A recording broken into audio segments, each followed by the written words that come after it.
บ้านคอยเอิญมาไข่คือกันแล้ววันที่เจ้าเอิญมาอย่างจุกเท่าไหร่เอ้ย อันนี้10,000ล่ะ โอ้10,000ขอชิมได้ไหมบ้านี้เดี๋ยวเขาซื้อซอยจุกนึงเด้อเอาชิมมันหวานหรือมันผสมหวานบ่หรือผสมนี่หวานเลย หวาน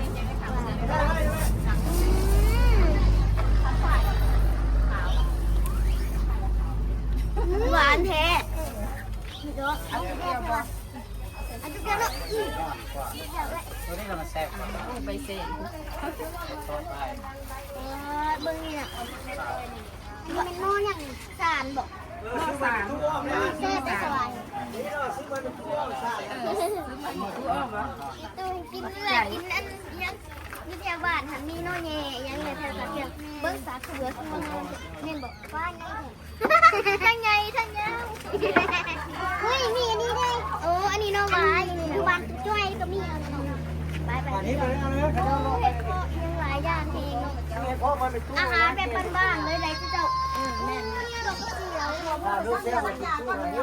กระเจียว ทิพย์ทางรู้ซอยชู้แซ่บบอก อุ้ยใส่บดส้มโอ้ใส่หมดงามเหงเงาะไม่ทั้งนี้ขายทำมินกระไรถาดด้วย ก็อันบ้าจันดาราลงมาแล้ว 3 ถาดแชร์เอา3ถาด 3 ถาดก็ เงินภาษีถาดจอดให้งามถาดแชร์พี่เจ้าหาได้ยากแหงเด้อเด้อบุรีมีเด้อ3 ถาด โอ้ยเหี้ยน้ำนะคะจะได้ตื่นเต้น ทางพี่ไหนได้เงิน เต้นหลายคุณ FC พ่อฟ้าหล่อเนาะ โน ไปเนาะ ช่วยไม่เป็นโรคเลยนะก็ได้ดิ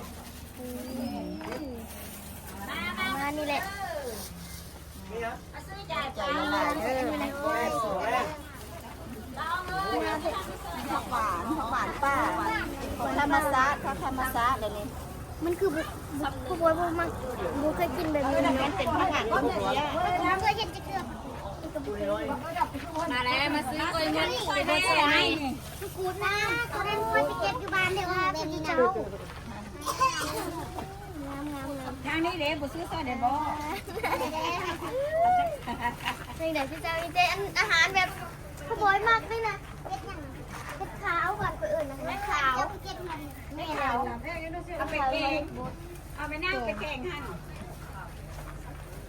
เอาเจ้าเลาะมาครึ่งนึงทางได้มาไข่แล้วก็ไข่หมูแดง